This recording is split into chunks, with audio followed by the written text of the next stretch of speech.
Hello viewers! Well, what am I doing today? Today I'm converting the lighting in this room. I'm going to do a ballast bypass on an LED fixture. No, I'm going to do a ballast bypass on a fluorescent fixture. Why, you might ask? Well, let me explain, let me show you. Stick around.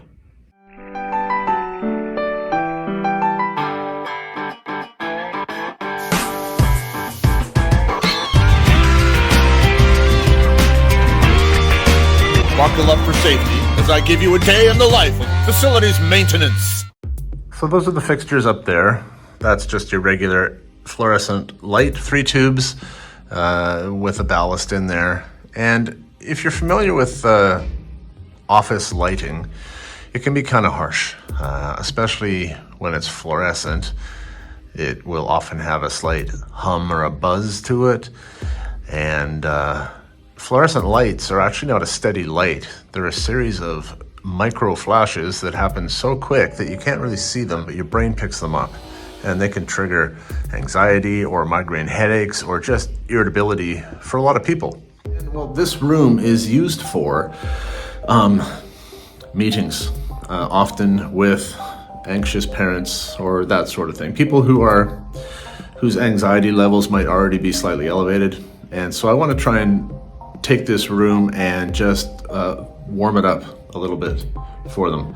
And so one of the things that I'm going to be doing in here to accomplish that is changing the lighting. It's actually not that difficult, and I'll show you what I'm doing. So all these 4 tubes laying there might look like a regular fluorescent tube. They're actually not. What they are is an LED light that does not require a ballast. If you look at the end here where it says AC input, only one end of this bulb needs to be energized. The other end over there, while it has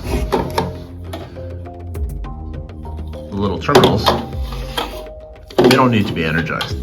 And so how does one go about doing a ballast bypass? Well, what I do is I start removing the guts of the fluorescent light that I'm going to do the bypass on. And when I say guts, what I mean is taking the bulbs out, because those old bulbs, which are sitting down there on the table, will no longer be used in this fluorescent fixture. In fact, they will not be able to be used in this fluorescent fixture.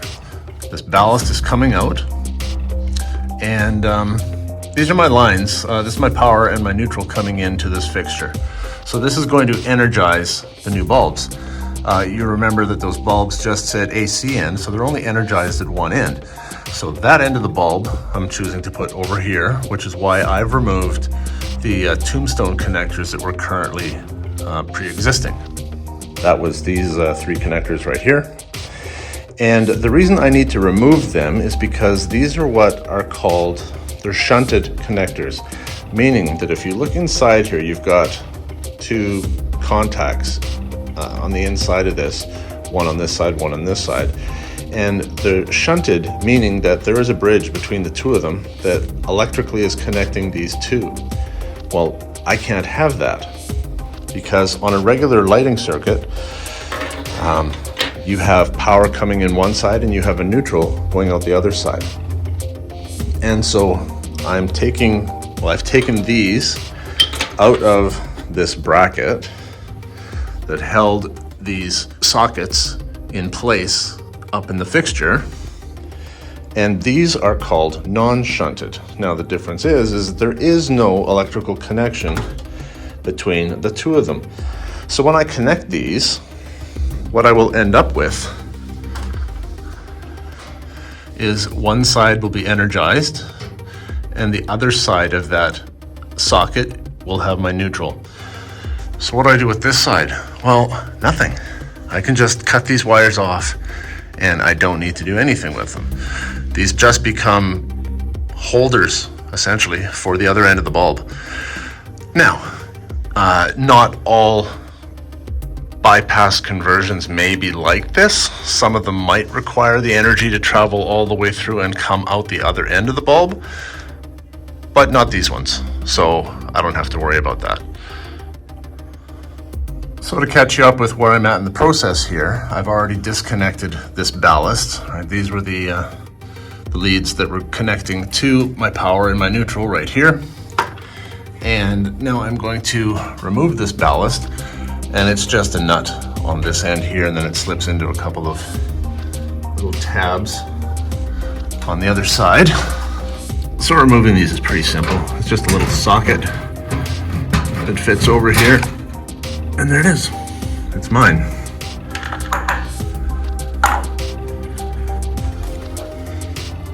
Pops out of the tab, and now that is loose.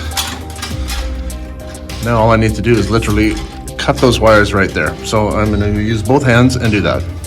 When I'm removing a good ballast like this, I like to leave my wires long because, yeah, it's still a good usable ballast that very likely I'll end up using somewhere else in the school when a fixture goes out and it needs a ballast replacement, and it happens to be a 3-bulb fixture.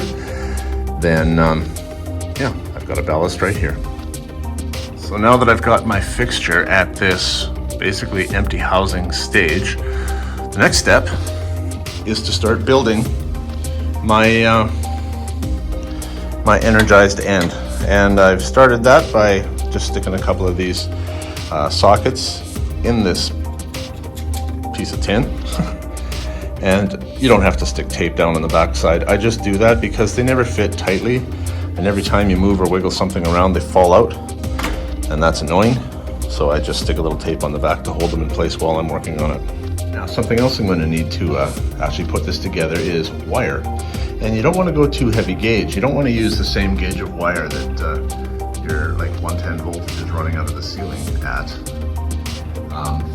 It's a lighter gauge. If I recall, I think it might be 16 or 18, this gauge. And while I could, might even be able to read it here.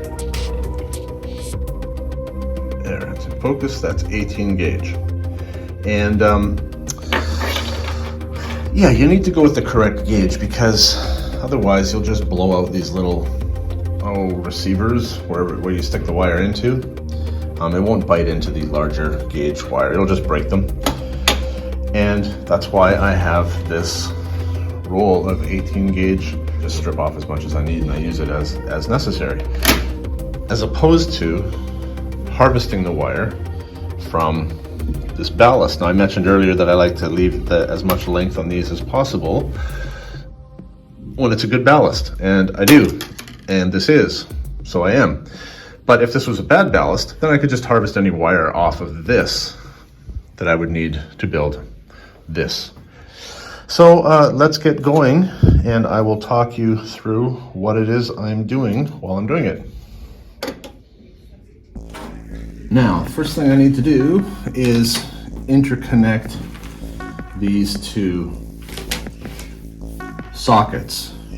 They're also called tombstones in biz.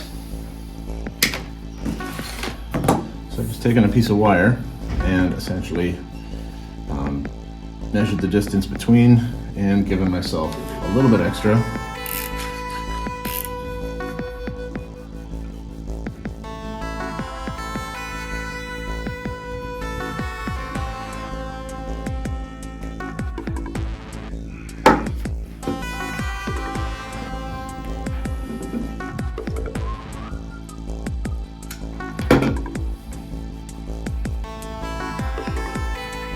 Be careful when I'm stripping this that I don't cut into the insulation on the actual wire itself.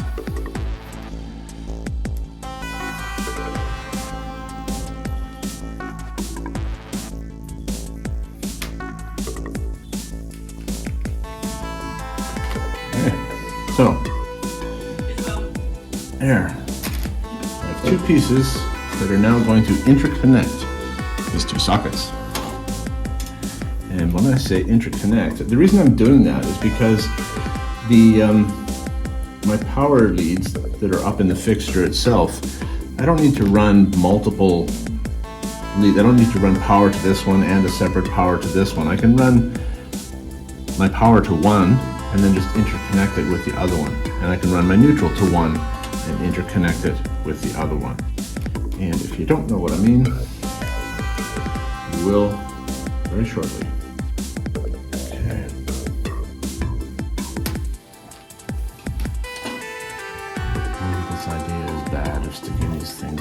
first. And we'll stick them in here second. Because first, I want to make sure that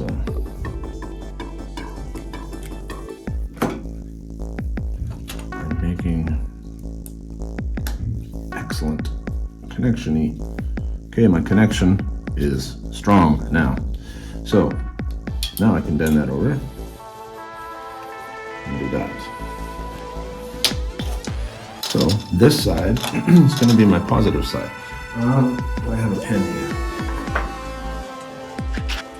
I have a pencil. Just going to make a little X right there. So I know this is what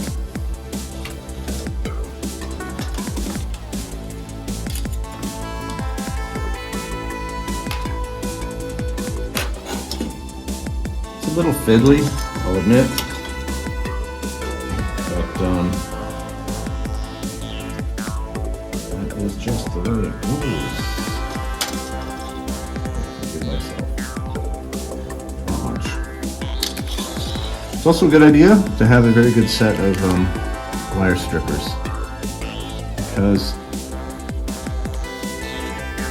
you need to be able to strip your wire, not cut into the actual wire itself. And so if you've got some kind of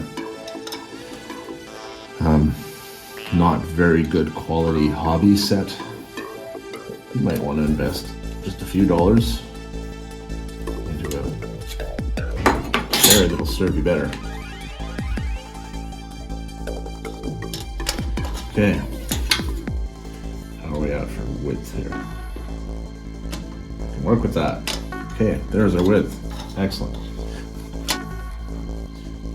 You may be looking at this going, what the heck is this guy doing? But it will all make sense very soon.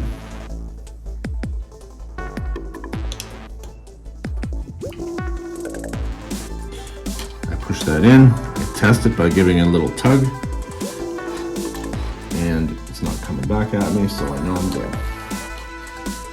So I'm testing it right here. Give myself some extra.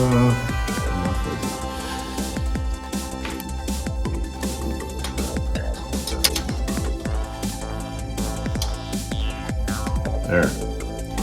Now, that's step one. These are now interconnected. So this black one is going to be my power lead, and it is on the left side of this socket, going to the left side of the socket here. The neutral is going up from the right side of the socket over to the right side of the socket here. Now, what's next? I need to be able to energize these. How do I do that? Well, again, simple. And for that, I think, no, these other two wires that I cut previously will not be long enough.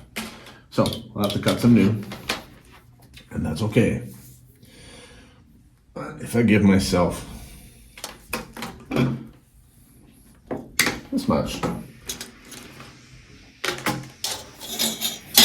that will give me plenty to connect to the existing power leads that are up there.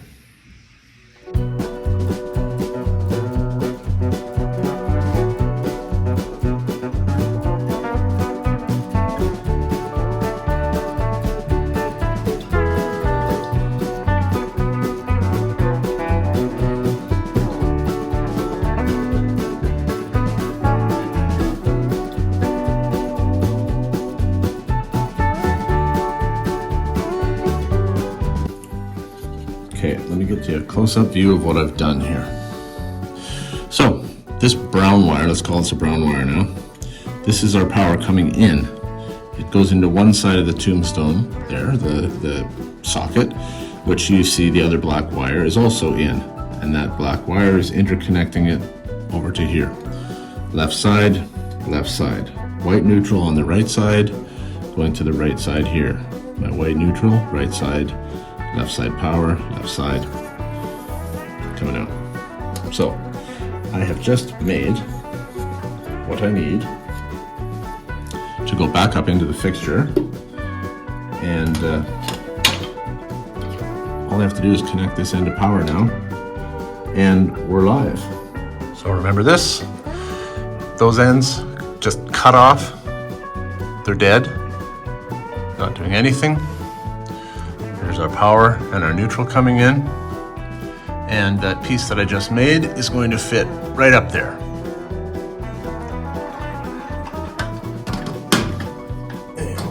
Fiddly bit, and the advantages of having a magnetic screwdriver.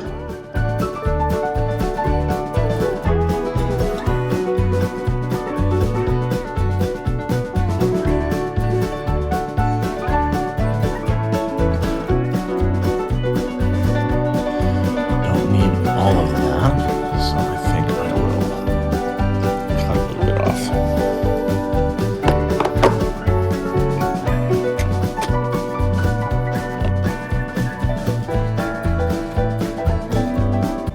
Trying to be careful not to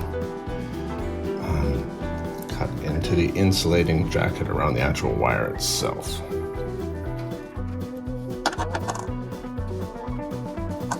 That's why I like doing things down on the table if I can, because I can see better and I have a little bit more control as opposed to standing up here on the ladder. But doesn't mean it's not possible. Just checking my wiring to make sure I haven't. Yep, nicked it. Like I said, easier from down below. I'll strip it back to there. I think I can still just make it, but I'm not cutting around it.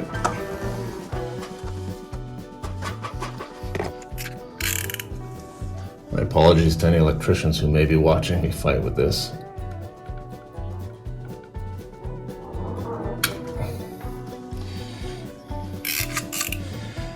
You guys who do this every day, you can do it with your eyes closed. There. Why didn't I do that the first time? I do not know. But hey, while I'm up here restripping these wires, I'd like to give a shout out to Quinn and Katie in 5A who enjoy watching these videos. Thanks, girls. So, up until now, I've had the power on, but I'm going to shut it off now. Yeah, I have just enough to make my connection. I disconnected it live. That's quite easy to do because it's very easy to take the wire nut off, pull the wires apart, and then put the wire nut back on. So I'm not touching anything exposed, but in this case, I will be touching exposed. So I'm shutting the power off, essentially turning the lights off. Good habit to always double check.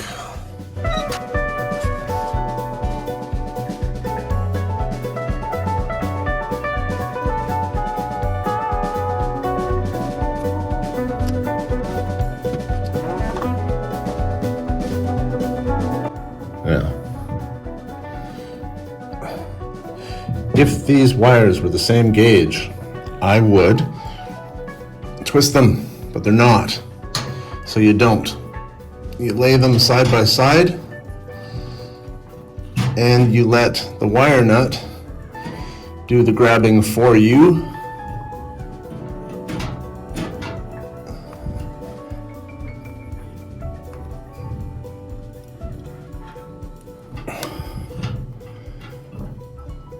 Because a wire nut is essentially like a threaded nut. Okay, that's a pretty good grab. If that'll fit on there, yes it will.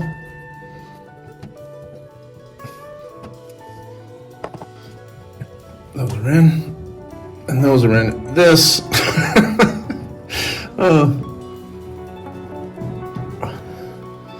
this is probably not the most recommended way to do this. Give yourself a little bit more slack. As you saw, I started with the slack and I had to cut it short because I cut into the insulating wire around here. But it'll work, and it is fine. These aren't coming apart, but that's the absolute minimum you'd ever want. I'm gonna grab a couple of bulbs and see if this thing actually works. So remember that these lamps, these LED lamps, had an AC input end. So they're going to go up here because this is the end that is energized. But they also have a top and a bottom. So this is the bottom, this is the exposed end. And it makes sense that they put the AC input end like this, where you would see it facing down. Because if you look at the top side, these ones tend to have a sticker on them. You can see this band here. They emit their light. This is the LED strip running down this tube. It emits the light on this side. So yeah, just bear in mind that there is a top and a bottom on these when you go to install them.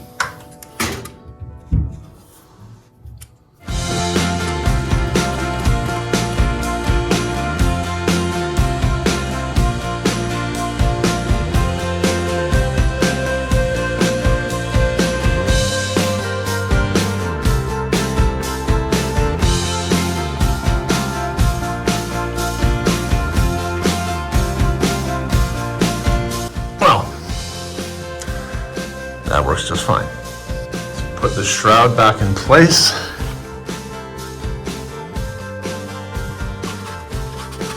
Once I do that, we're done. No, we're not done. I will show you one more thing that needs to be done in order to call it done.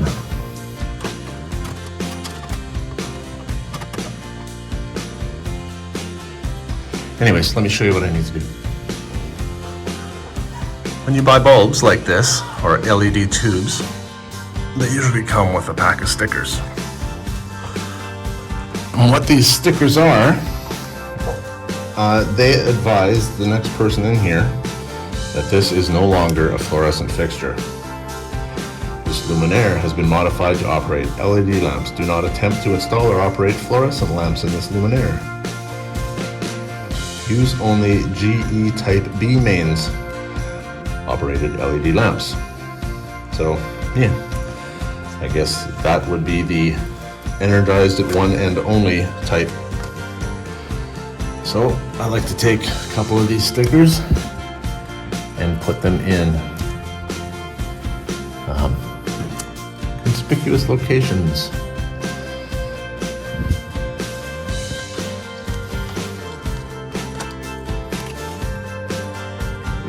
There too. Yes, in the end.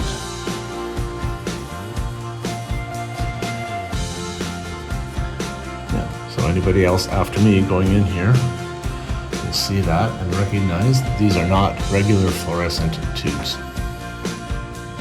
So just to give you an idea of what before and after looks like, the office on the left has the original fluorescent lighting. The meeting room on the right has the converted LED lighting. The one on the right is now a much warmer light, and it's also not fluorescent, meaning that it's no longer emitting light pulses, and so it's not going to trigger anything untoward for somebody who's sensitive to that. In other words, hopefully provide a calmer space. Turned out to be a longer video than I thought it would. If you stuck it out this long, thank you very much for watching, and see you next time.